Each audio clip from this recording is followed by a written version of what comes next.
서울 마포구에 위치한 중형 민간병원, 서울 메디스타 병원. 2월의 마지막 주, 첫눈이 다시 내리는 한겨울 밤이었다. 도로는 이미 얼어붙었고 구급차 소리조차 들리지 않을 정도로 적막했다. 새벽 3시 정각, 병원 응급의료 시스템에서 붉은 경고등이 깜빡이기 시작했다.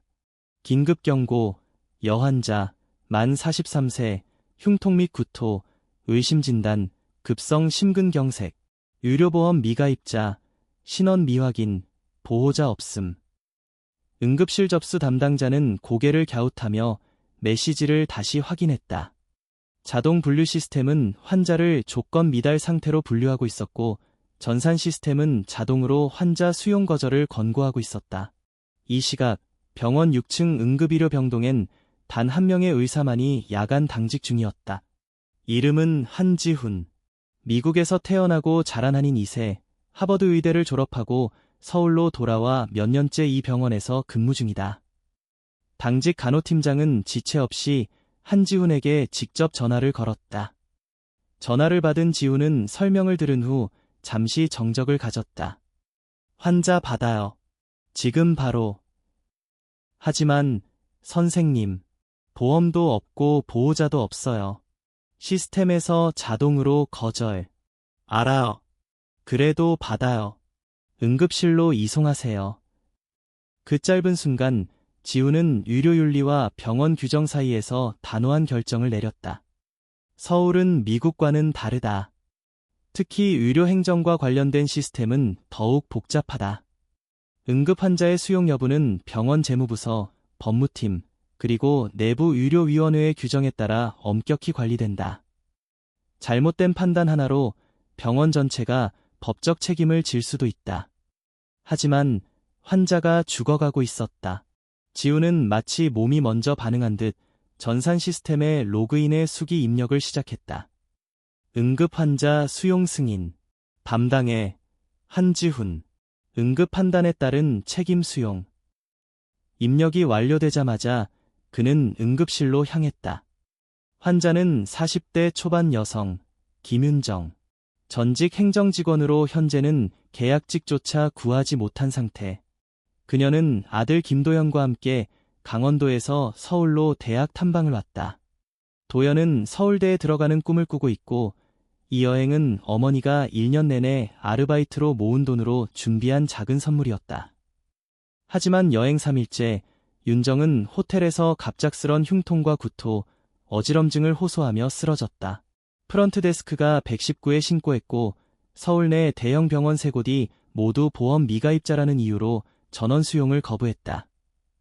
구급차는 최종적으로 서울 메디스타 병원에 연락을 시도했고 자동 분류 시스템에 의해 거절될 뻔한 그 순간 한지훈이 응답한 것이다.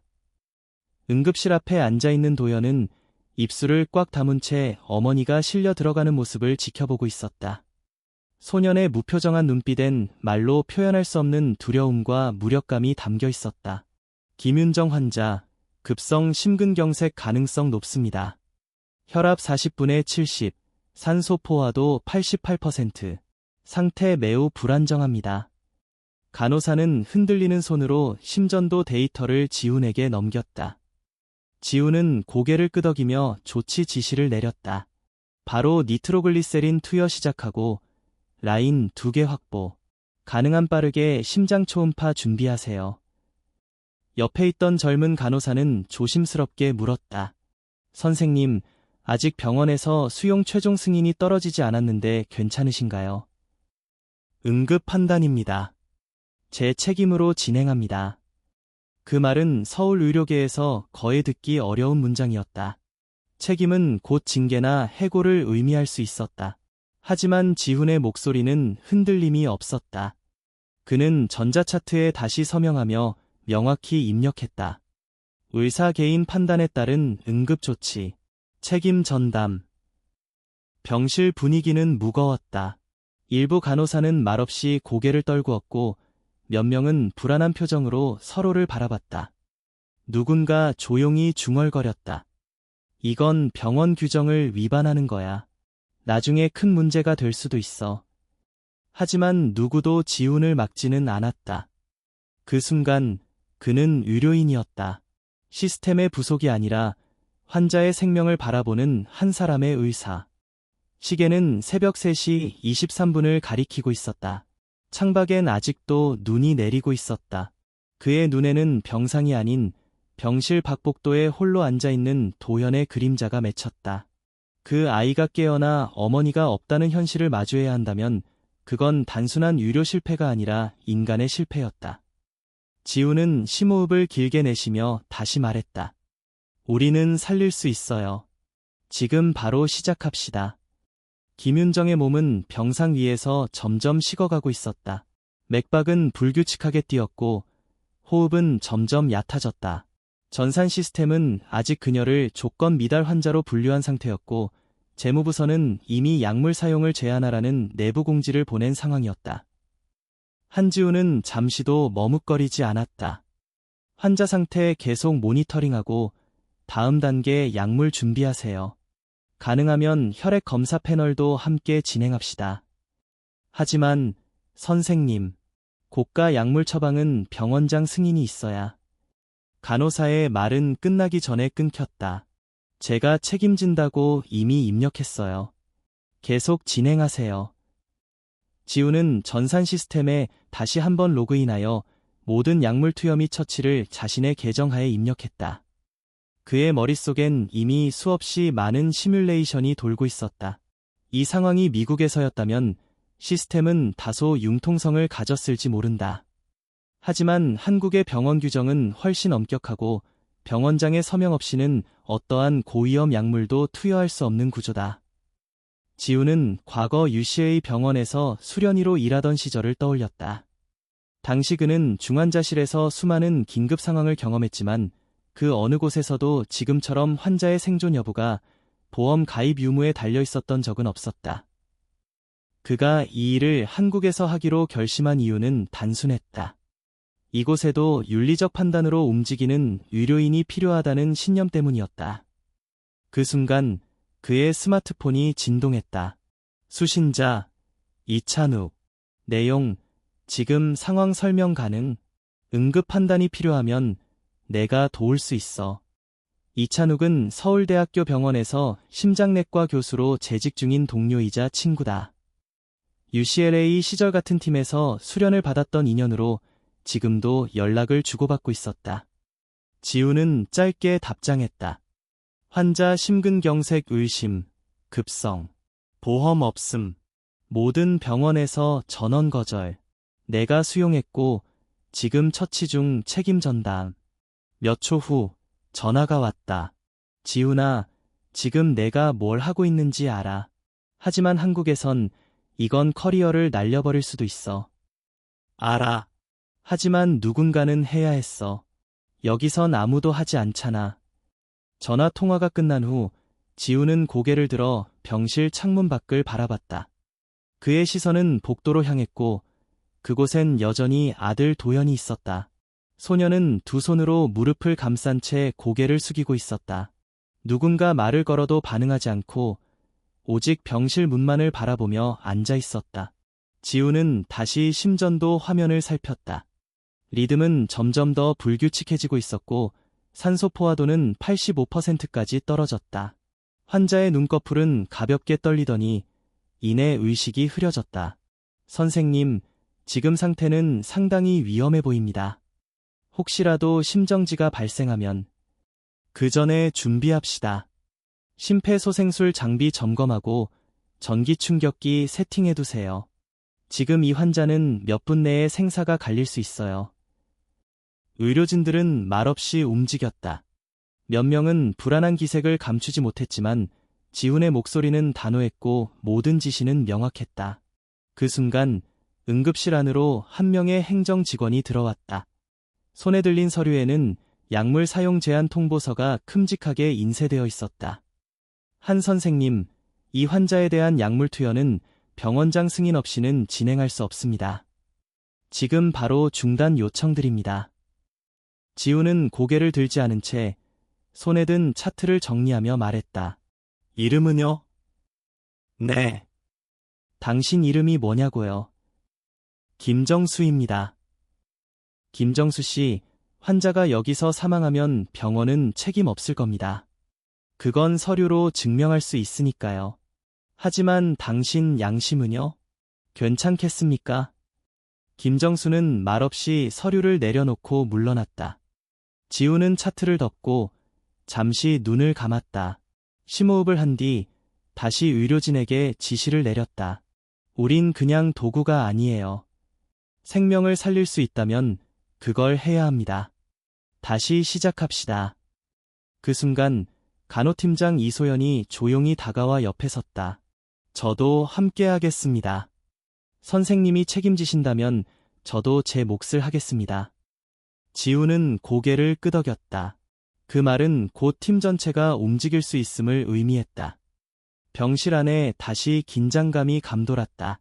그러나 이번에는 두려움이 아니라 확신에서 비롯된 긴장이었다. 환자의 심박수는 다시 떨어지기 시작했다. 심전도 곡선이 급격히 낮아지며 일정한 간격으로 멈춰가는 신호를 보였다. 지우는 조용히 말했다. 곧 올 겁니다. 다들 준비하세요. 김윤정의 심박수는 곧 완전히 멈췄다.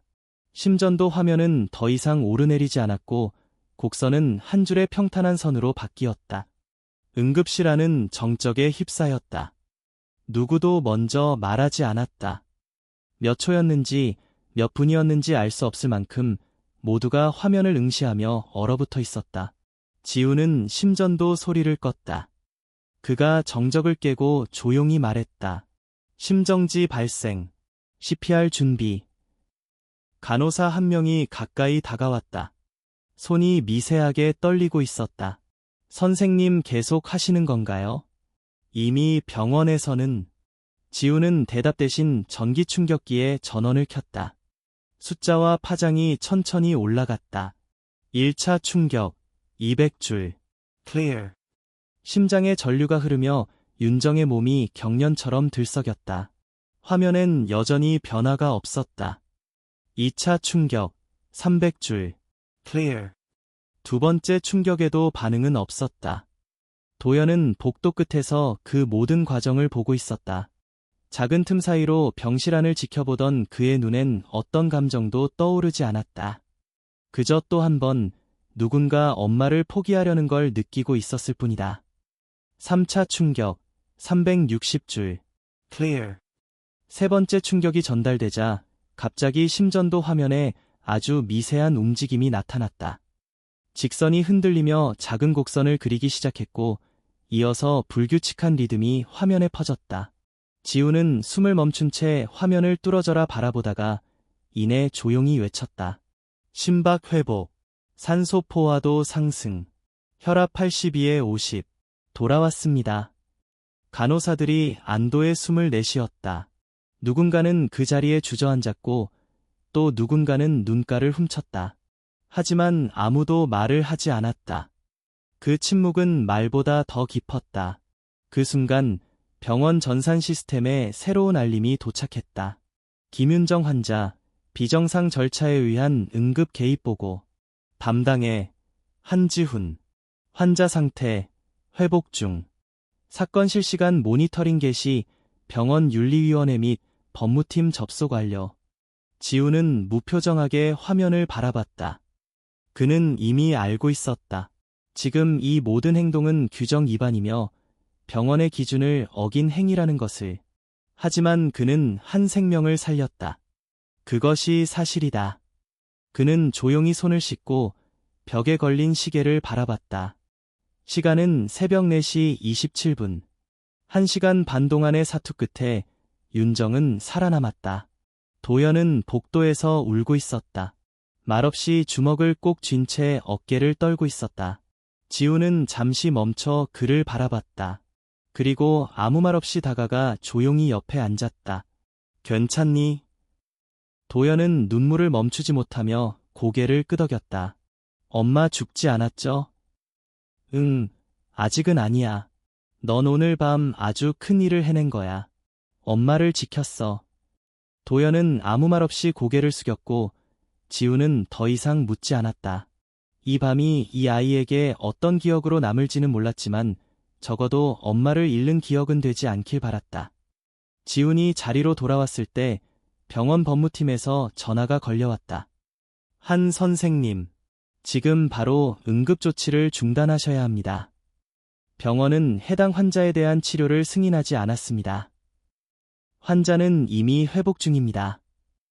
그렇다 하더라도 절차상 심각한 위반이 발생했습니다. 당장 윤리위원회 회의가 소집될 예정이며 선생님은 업무 정지 조치 대상이 될 수 있습니다. 알고 있습니다. 이 상황이 언론에 노출되면 병원 전체가 위험에 처할 수 있습니다. 혹시 외부에 정보를 제공했습니까? 아니요. 좋습니다. 그럼 지금부터는 어떤 처치도 하지 마시고 ICU로 환자를 이송하세요. 그리고 공식 입장문 없이 언론 대응은 금지입니다. 전화를 끊고 나니 간호팀장이 다가왔다. 어떻게 될까요, 선생님? 지우는 고개를 저었다. 모르겠어요. 하지만 확실한 건 오늘 우리는 사람을 살렸습니다. 그는 컴퓨터 앞에 앉아 마지막 입력을 시작했다. 김윤정 환자, 응급 조치 완료. 회복 상태 관찰 중. 의사 판단에 따른 독립 개입. 모든 책임 본인에게 있음. 입력을 마친 뒤 그는 잠시 모니터를 바라보다가 창밖을 바라봤다. 눈은 여전히 내리고 있었고 서울은 여전히 잠들어 있었다. 하지만 이 병원 안의 어느 작은 응급실에서는 누군가가 깨어 있었고 누군가는 살아 있었다. 그리고 그 사실만으로도 이 밤은 충분히 의미가 있었다. 김윤정이 중환자실로 옮겨진 지 1시간도 지나지 않아 병원 내부 메신저에는 수상한 움직임이 감지되기 시작했다. 병원 윤리위원회, 법무팀, 재무부, 그리고 홍보팀까지 전원이 긴급회의에 소집되었다는 알림이 떴고 관련 직원들에게는 보안 유지 요청이 전달되었다. 응급의학과장 박성호는 자신의 책상 위에 놓인 메일 제목을 읽고 잠시 멍하니 앉아 있었다. 김윤정 환자 케이스 B인가 유료 개입 보고 담당에 한지훈. 그는 한지훈의 이름을 보는 순간 일단 고개를 절레절레 흔들었다. 지훈이 미국 출신이라는 이유로 자유로운 발언과 과감한 판단을 자주 했던 것을 그는 알고 있었다. 하지만 이번 사건은 병원 전체를 흔들 수 있는 사안이었다. 이건 너무 멀리 갔다. 같은 시간 병원 홍보팀은 외부 기자로부터의 연락을 받았다. 익명의 제보자가 서울 메디스타 병원에서 비보험 환자에게 불법적인 응급처치가 이루어졌다는 내용을 보냈다는 것이었다. 홍보팀 팀장 윤지혜는 즉시 법무팀에 상황을 공유했다. 그들은 그 자리에서 바로 결론을 내렸다. 즉시 해당 의료진을 업무 정지시키고 대외 커뮤니케이션은 모두 차단하십시오. 내부 조사부터 선행되어야 합니다. 한지우는 그 시각 직원 휴게실에 조용히 앉아 있었다. 그는 병실 밖에서 도연의 모습을 다시 한번 보고 돌아온 직후였다. 소녀는 겨우 잠에 들었고 중환자실 옆 소파 위에서 몸을 말고 자고 있었다. 작은 담요 하나가 전부였다. 휴게실 문이 열리고 박성호 과장이 들어섰다. 무거운 분위기를 깨지 않으려는 듯 조용한 걸음이었다. 지훈아, 지금 상황 알고 있지? 대충은요. 너무 무리한 판단이었어. 선생님, 환자를 살릴 수 있는데 두고 볼 순 없었습니다. 그 마음은 이해해. 하지만 우리는 시스템 속에서 일하고 있어. 규정을 따르지 않으면 그건 의료가 아니라 독단이야. 지우는 고개를 끄덕이며 말했다. 알고 있습니다. 그래서 모든 책임은 제가 감당하겠습니다. 박 과장은 한숨을 내쉬며 테이블에 종이 한 장을 꺼내놓았다. 그것은 업무정지 통보서였다. 조사가 끝날 때까지 내 임상 업무는 중단된다. 너를 향한 감정은 없어. 병원도 절차상 어쩔 수 없었어. 감사합니다. 어쩌면 이게 가장 빠른 결정이었겠네요. 지우는 종이에 서명을 하고 자리에서 일어났다. 병원 로비를 향해 걸어가던 중 병원 내 시스템에서 익숙한 알림이 또 한 번 울렸다. 김윤정 환자, 상태 안정, 회복 중, 심장 리듬 정상화. 그는 순간 멈춰섰다. 숨을 고르고 휴대폰으로 윤정의 전자차트를 열어보았다. 심박수, 혈압, 산소포화도 모두 정상 범위였다. 응급 개입이 성공했음을 숫자가 증명하고 있었다. 그러나 그 사실은 지금 그 누구에게도 위로가 되지 않았다. 그날 저녁 병원 온라인 커뮤니티와 의료 전문 포럼에서는 응급 개입 논란이라는 이름으로 수많은 글들이 올라오기 시작했다. 한 이름은 공개되지 않았다. 하지만 모두가 알고 있었다. 비보험 환자, 시스템 거부, 의사의 독립 판단 이 조합만으로도 충분히 짐작할 수 있었다. 의견은 양분되었다. 의사는 환자를 살리는 게 우선이다. 저 의사의 용기에 박수를 보낸다. 그런 식으로 규정을 무시하면 모든 병원이 무너지게 된다. 감정은 법 위에 있을 수 없다. 그럼 시스템이 생명을 죽이게 둬야 하나요? 예외를 허용하면 모든 규칙은 의미가 없어집니다. 익명의 댓글들 속에서 현실은 천천히 움직이고 있었다. 그 다음날 아침, 도현은 눈을 떴다. 그리고 어머니가 여전히 숨을 쉬고 있다는 걸 확인한 순간 눈물을 흘렸다. 하지만 소녀는 아직 모른다. 어머니를 살리기 위해 어떤 대가가 치러졌는지. 그날 오후, 김윤정의 의식은 서서히 돌아오기 시작했다. 그녀의 눈꺼풀이 미세하게 떨리더니 잠시 후 조심스럽게 떴다. 곁에 앉아있던 도연이 가장 먼저 그녀의 눈을 마주했다. 엄마야. 윤정은 힘겹게 고개를 끄덕였다. 입술은 말라 있었고 목소리는 나오지 않았지만 그녀는 분명히 응이라고 말했다. 그 순간 도연은 그녀의 손을 꽉 잡고 울음을 터뜨렸다. 말이 필요 없었다. 그 눈동자 하나로도 충분했다. 그리고 복도 끝에 멈춰서 있던 지우는 그 광경을 지켜보며 아무 말 없이 조용히 뒷걸음질 쳤다.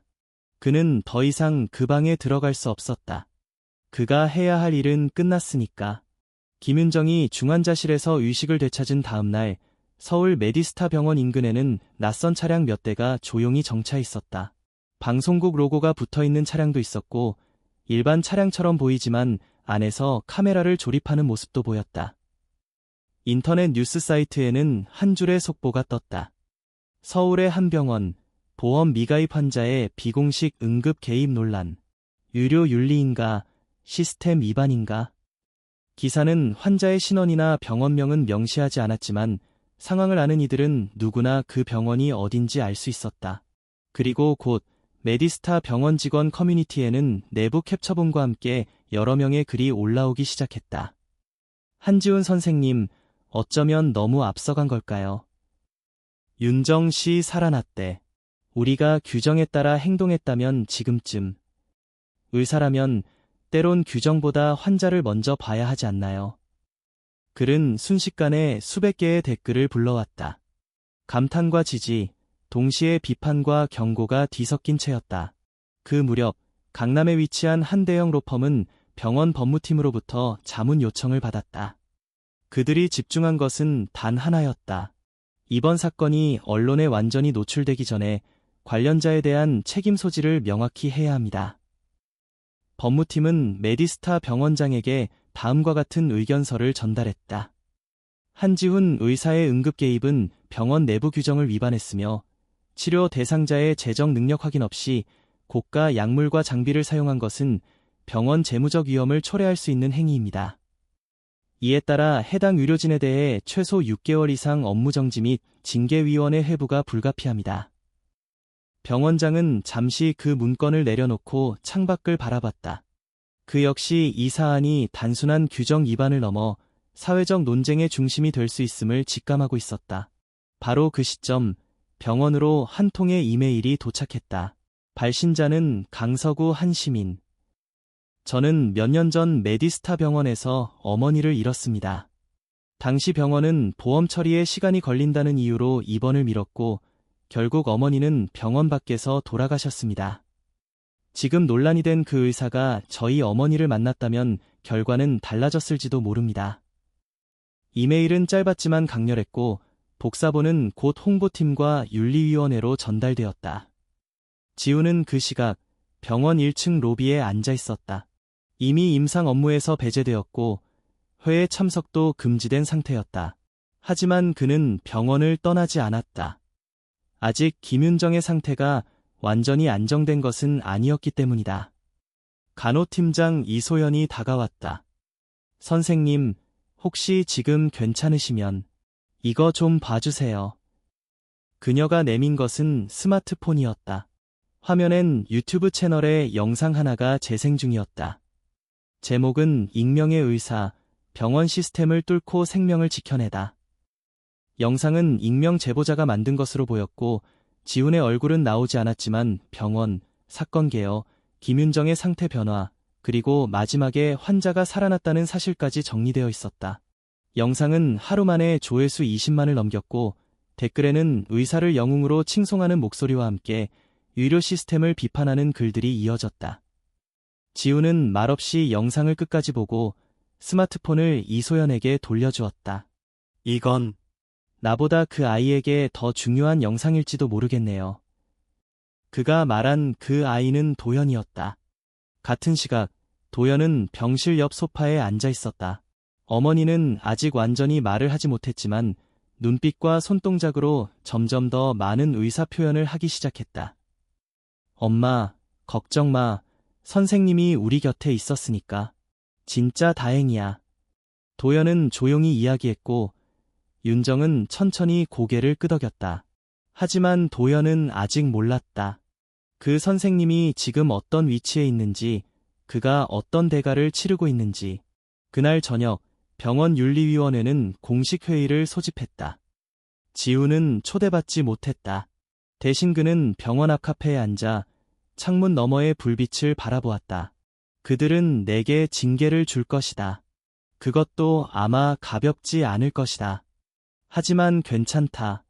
내가 할 수 있었던 최선을 했으니까. 문득 그의 휴대폰이 진동했다.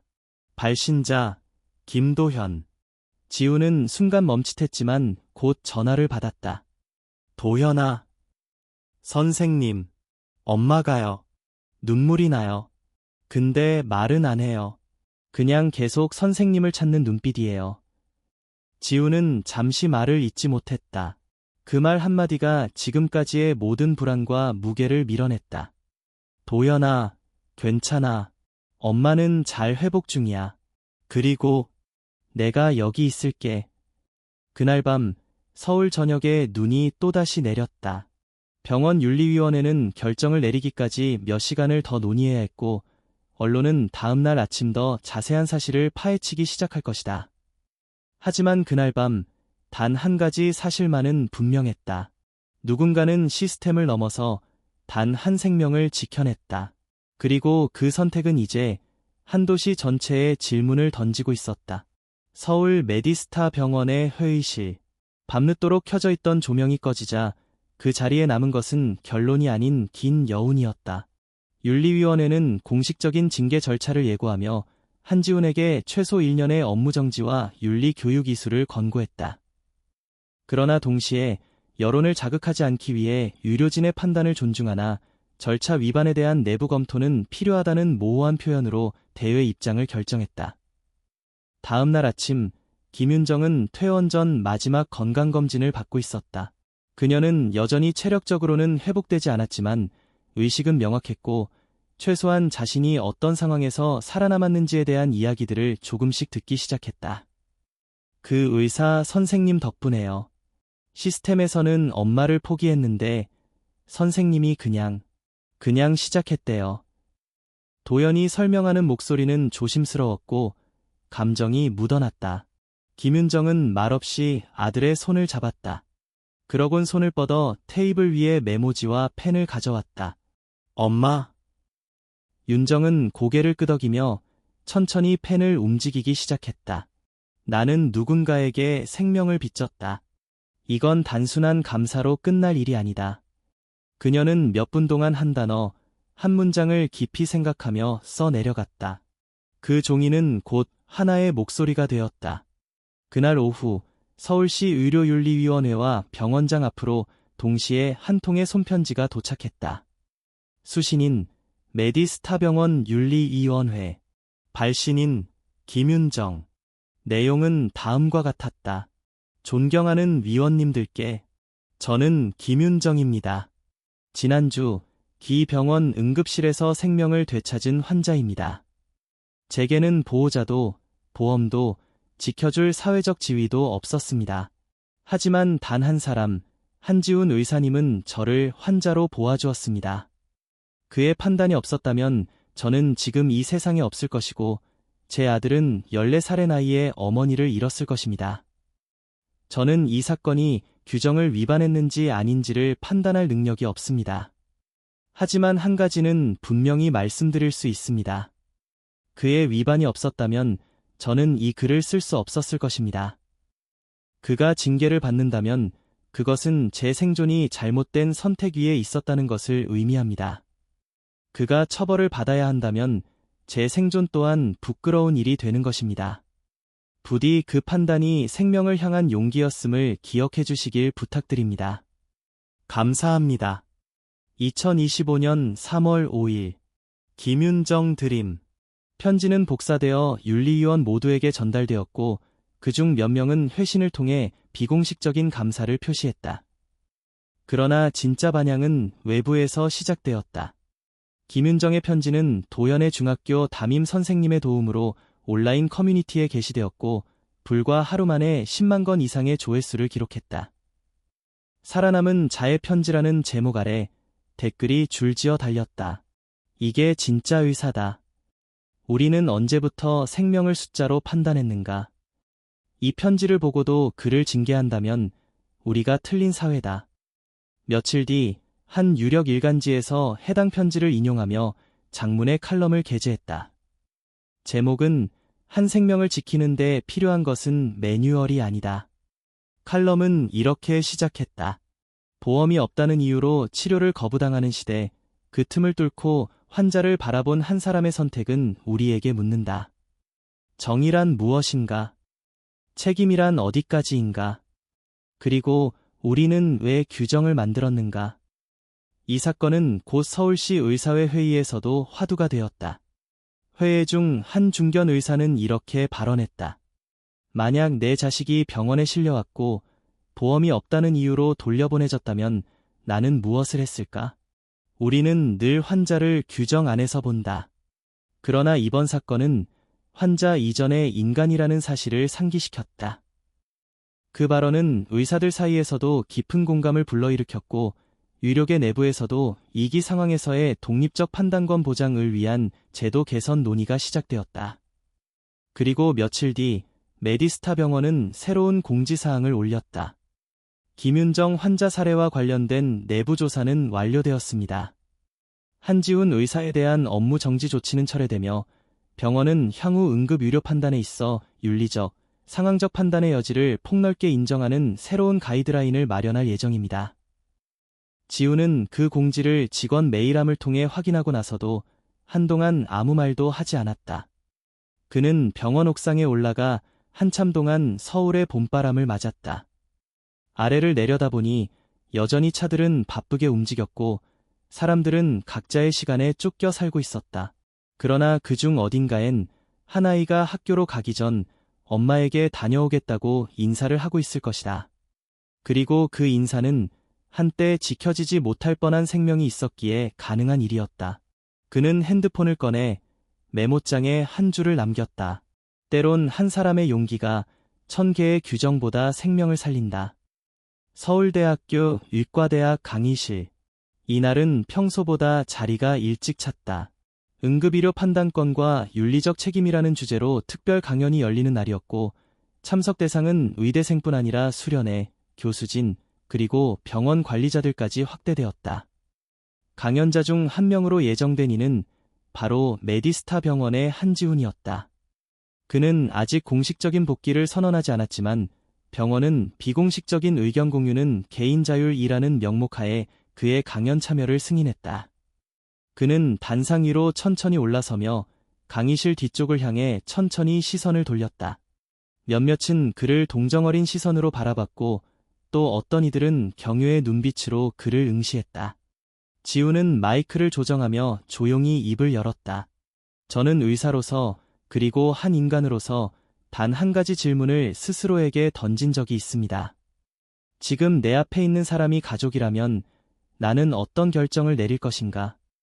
강의실 안은 정적이었다. 규정은 우리를 지키기 위해 존재합니다. 하지만 생명을 살리는 일을 하면서 그 규정이 생명보다 앞설 수는 없습니다. 지우는 김윤정 환자의 사례를 간략히 설명했다. 복잡한 용어나 의학적 수치 대신 판단의 순간에 마주한 감정과 선택의 무게를 담담히 전했다. 제 선택이 틀렸다고 생각하시는 분도 있을 겁니다.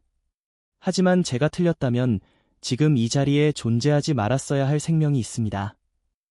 질의응답 시간. 한 학생이 손을 들었다. 선생님, 그 판단이 맞았다고 하더라도 예외를 인정하는 순간 전체 시스템이 흔들릴 수도 있지 않나요? 지우는 고개를 끄덕였다. 맞습니다. 그래서 제가 말하는 건 모든 예외를 허용하자는 것이 아닙니다. 단지 진짜 예외가 존재한다면 그 예외를 인정할 수 있는 용기와 구조가 필요하다는 겁니다. 같은 시간 서울시 보건정책국에서는 긴급회의가 진행되고 있었다.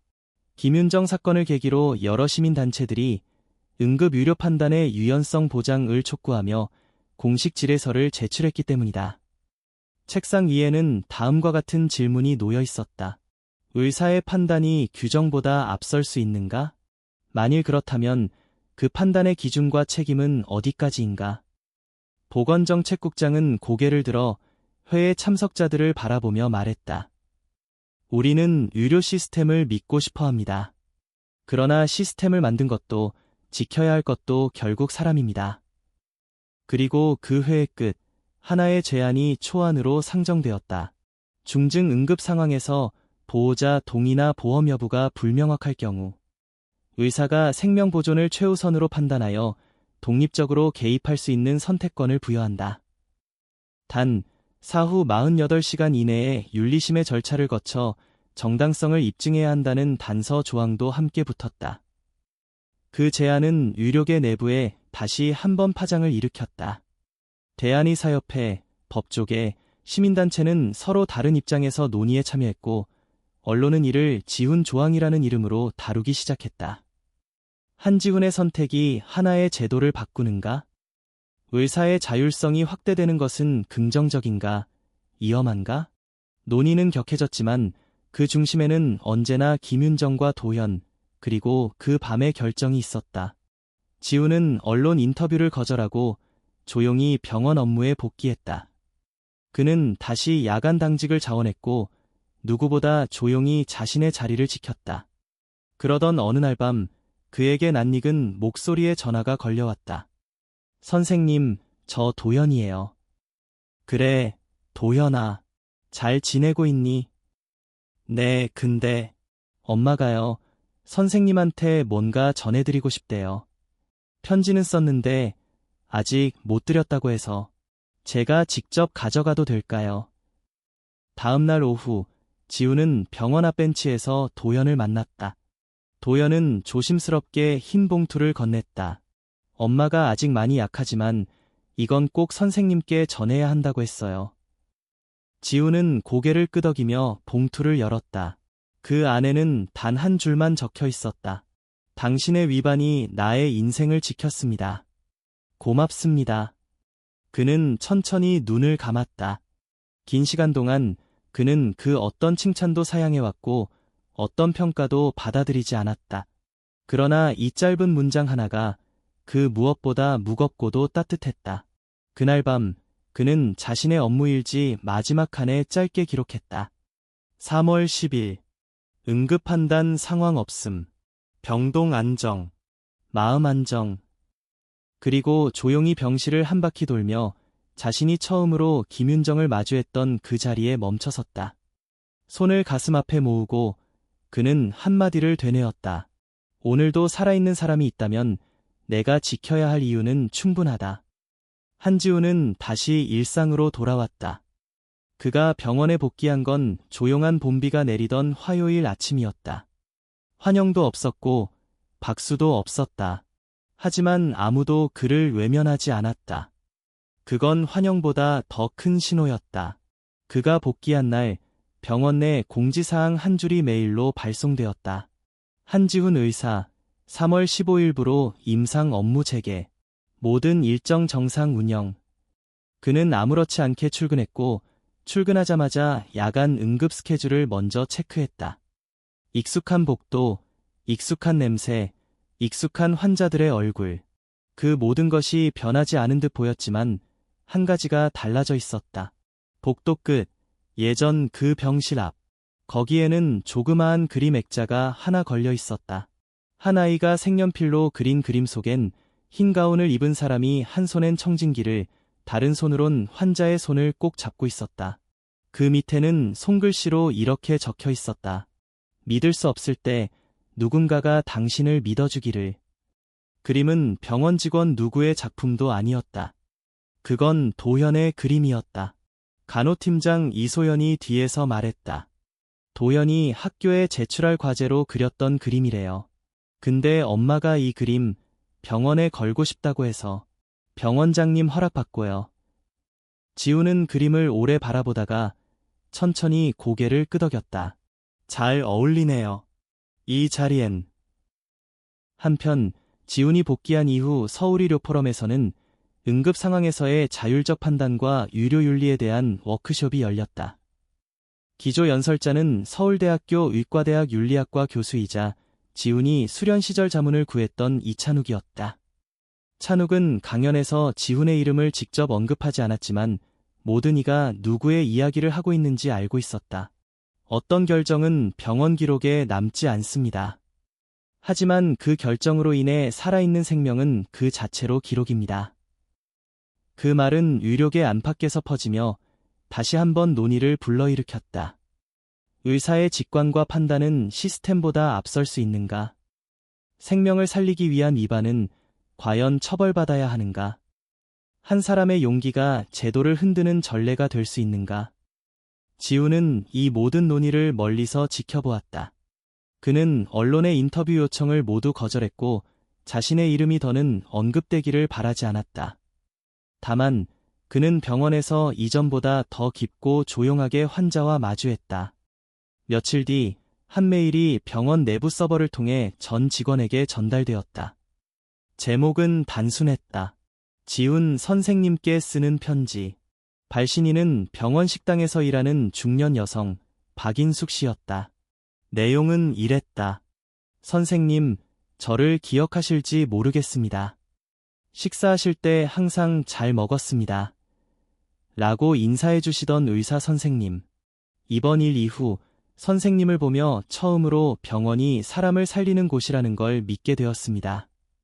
저희 같은 사람들도 누군가에겐 소중하다는 걸 느꼈습니다. 감사합니다. 말로 다 못해도 진심입니다.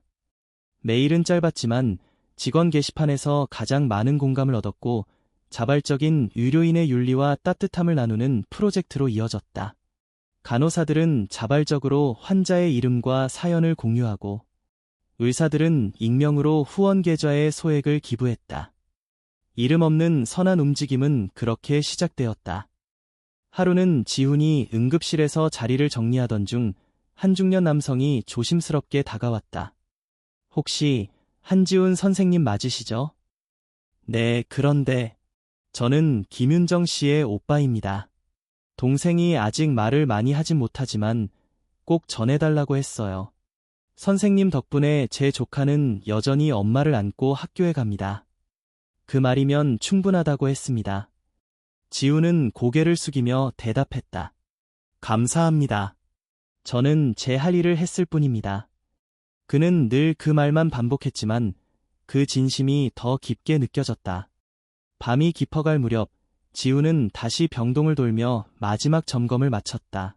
그가 지나갈 때마다 간호사들은 조용히 인사를 했고 어떤 환자는 눈으로만 감사를 전했다. 그는 어느 방 앞에서 잠시 멈췄다. 거긴 새로 입원한 고령의 치매 환자가 있는 병실이었다. 문틈 사이로 들려오는 희미한 혼잣말. 엄마 집에 가자. 지훈은 조용히 문을 닫고 복도를 따라 걸었다. 그 순간 복도 끝 창밖으로 봄비가 다시 내리고 있었다. 그는 잠시 멈춰서서 그 빗소리를 들었다. 그리고 마음속으로 한 문장을 되새겼다. 모든 생명은 존중받아야 한다. 조건 없이, 예외 없이. 그 문장은 누가 적어준 것도 아니고 책에서 읽은 것도 아니었다. 그건 바로 자신의 선택이 만들어낸 문장이었다. 봄비가 멈춘 지 며칠 뒤 메디스타 병원의 중환자실은 평소보다 조금 더 조용했다. 병동 한쪽에 위치한 별도의 회복실, 거기엔 김윤정이 아직 남아있었다. 회복은 느렸지만 확실했다. 말은 여전히 조심스러웠고 오래 앉아있으면 숨이 찼지만 그녀의 눈빛엔 매일 조금씩 생기가 돌아오고 있었다. 어느 늦은 오후, 지우는 병동 순회를 마친 뒤 회복실 앞에 멈춰섰다.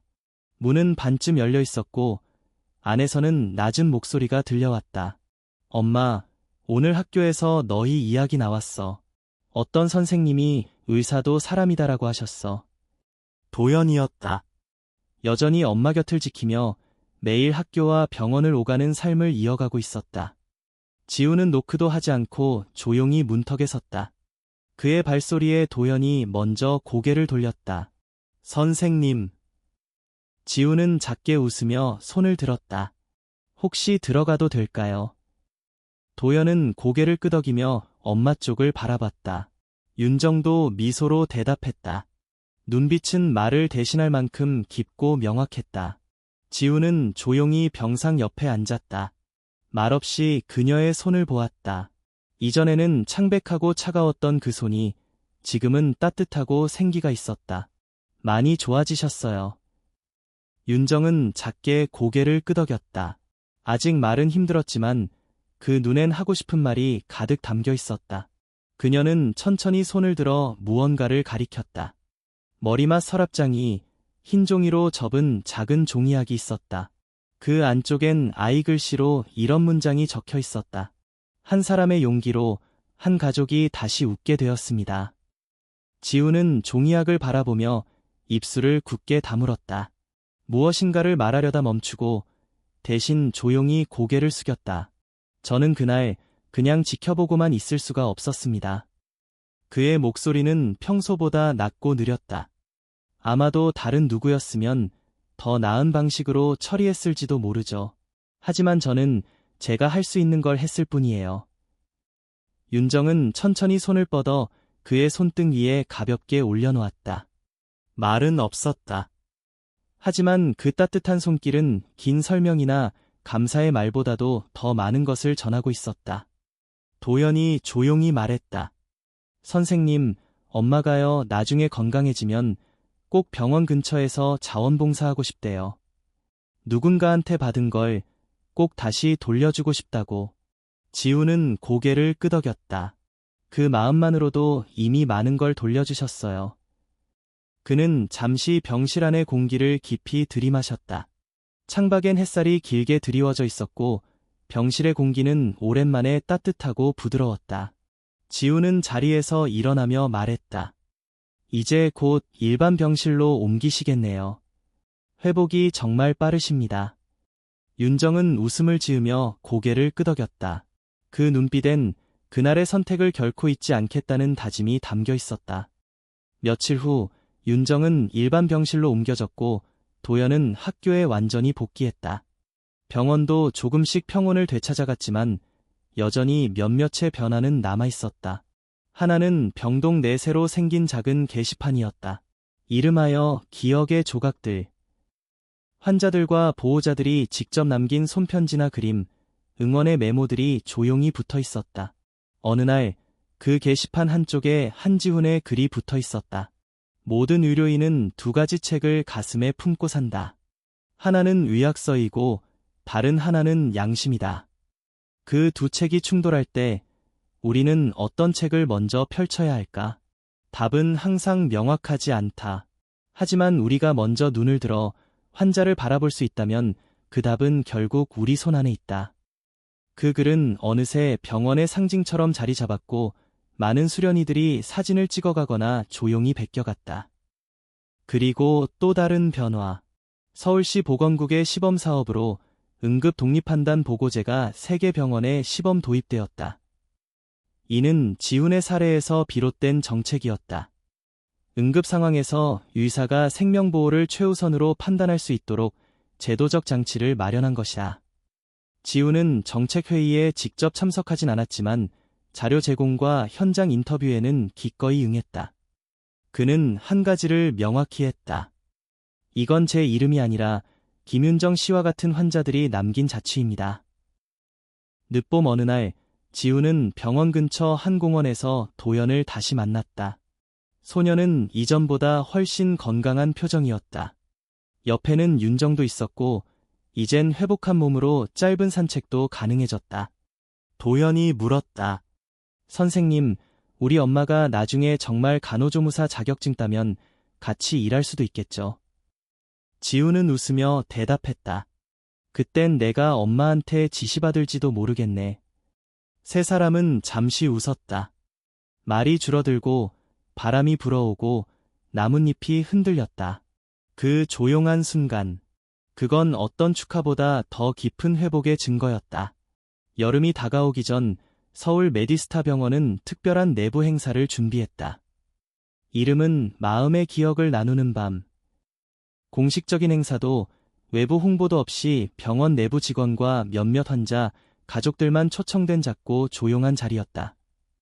작년부터 이어진 여러 논란과 변화, 그리고 회복의 시간들을 함께 되돌아보자는 취지였다. 행사는 병원 지하의 다목적 홀에서 열렸고 따로 무대는 없었다. 조명이 낮게 비추는 가운데 참석자들은 의자에 둘러앉아 차분하게 이야기를 나누었다. 첫 번째로 마이크를 든 건 병원장 이현수였다. 병원은 언제나 규정과 사람 사이에서 균형을 잡아야 합니다. 때로는 그 사이에서 큰 고민과 충돌도 겪지요. 하지만 우리는 올해 중요한 것을 배웠습니다. 규정은 길이 되어야 하고 길은 사람을 향해야 한다는 것. 그의 말에 조용한 박수가 이어졌고 그 다음은 김윤정이 무대로 나섰다. 그녀는 여전히 다소 긴장한 표정이었지만 한 손엔 마이크를, 다른 손엔 접힌 종이 한 장을 들고 있었다. 안녕하세요. 저는 김윤정입니다. 몇 달 전 이 병원에서 제 삶은 한 번 끝날 뻔했고 다시 시작되었습니다. 그 중심엔 한 분의 의사 선생님이 계셨고 그분의 결정을 통해 지금 제가 여기에 서 있습니다. 그녀는 잠시 말을 멈추고 객석에 앉아있는 지훈을 바라보았다. 선생님, 저는 아직도 매일 아침이 기적처럼 느껴집니다. 숨을 쉬는 것도, 아이를 안는 것도, 걷는 것도, 모두 누군가가 그 순간 규정보다 생명을 선택해 주었기에 가능한 일입니다. 객석에서 누군가 훌쩍이며 손수건을 꺼냈고 윤정은 다시 고개를 숙이며 말을 이었다. 이제 저는 제 인생을 다시 설계하고 있습니다. 병원 청소 봉사를 시작했고 간호조무사 자격증 공부도 시작했습니다. 받은 것을 돌려주는 삶을 살고 싶어서입니다. 박수가 조용히 번져갔다. 그날 밤 한지우는 어떤 말도 하지 않았다. 그는 무대에 오르지 않았고 인터뷰도 거절했다. 다만 행사 후 홀을 빠져나오려던 도연을 조용히 불렀다. 도연아. 소녀는 뒤를 돌아보며 환하게 웃었다. 선생님. 오늘 엄마 멋지더라. 그쵸? 집에서는 저렇게 말 많이 안 하시거든요. 두 사람은 잠시 웃었고 도연은 가방에서 작은 상자를 꺼내 지훈에게 건넸다. 이거 엄마랑 제가 만든 거예요. 선생님한테 꼭 드리고 싶었어요. 지훈은 조심스럽게 상자를 열었다. 그 안에는 도연이 직접 만든 작은 나무 명찰이 들어있었다. 그 위엔 한글로 정성껏 새겨진 문장이 있었다. 사람을 먼저 본 의사, 우리 가족의 기적. 지훈은 한참 동안 아무 말 없이 그 명찰을 바라보다가 조용히 상자를 덮었다. 고맙다. 이건 내가 병원 책상 위에 두고 매일 볼게. 도연은 고개를 끄덕이며 말했다. 언젠가 저도 사람을 살릴 수 있는 어른이 되고 싶어요. 지훈은 아이의 어깨를 가볍게 두드리며 대답했다. 도연아, 넌 이미 누군가를 살린 적 있어. 그날 포기하지 않고 함께 있었잖아. 시간은 흘러 1년 후 서울의 또 다른 병원에서 새로운 정책이 시행되었다. 응급판단 독립권 보장, 생명우선 응급 프로토콜, 그리고 감정 보고서를 포함한 윤리보고 시스템. 이 모든 변화는 하나의 병실에서 시작되었다. 메디스타 병원은 더 이상 뉴스에 오르내리지 않았지만 의료계에선 하나의 모범으로 회자되었다. 지훈의 이름은 공식 문서에는 잘 등장하지 않았지만 의료윤리 강의에서 사례 코드 203한으로 불리며 반복해서 인용되었다. 그리고 병원 6층, 예전 윤정이 실려 들어온 바로 그 응급병실 앞에는 작은 명판이 하나 걸려 있었다. 이곳에서 한 생명이 돌아왔습니다. 그날 어떤 의사는 시스템보다 사람을 먼저 보았습니다. 그 문장은 모든 이의 발걸음을 잠시 멈추게 했다. 어느 맑은 날 오후, 병원 로비에 지훈이 앉아 있었다. 그는 잠시 진료를 마친 뒤 커피 한 잔을 들고 로비를 지켜보았다. 문이 열리고 윤정이 병원 자원봉사 조끼를 입고 들어왔다. 그 뒤에는 도연이 작은 상자를 들고 따라오고 있었다. 도연은 로비 데스크에 상자를 올려놓고 말했다. 무료 건강 상담 신청서, 여기 꽉 찼어요. 선생님이 도와주신 분들, 이제 우리가 도와야죠. 지훈은 조용히 웃었다. 그 순간 그는 깨달았다. 자신이 했던 선택은 끝이 아니었다. 그건 어떤 흐름의 시작이었다. 사람들이 서로를 바라보고 손을 내밀고 믿음을 이어가는 흐름. 지훈은 로비 밖으로 시선을 돌렸다. 햇살이 환하게 쏟아졌고 사람들은 병원 문을 열고 들어오고 있었다. 그리고 그는 속으로 한마디를 되뇌었다. 이제는 모두의 이야기다.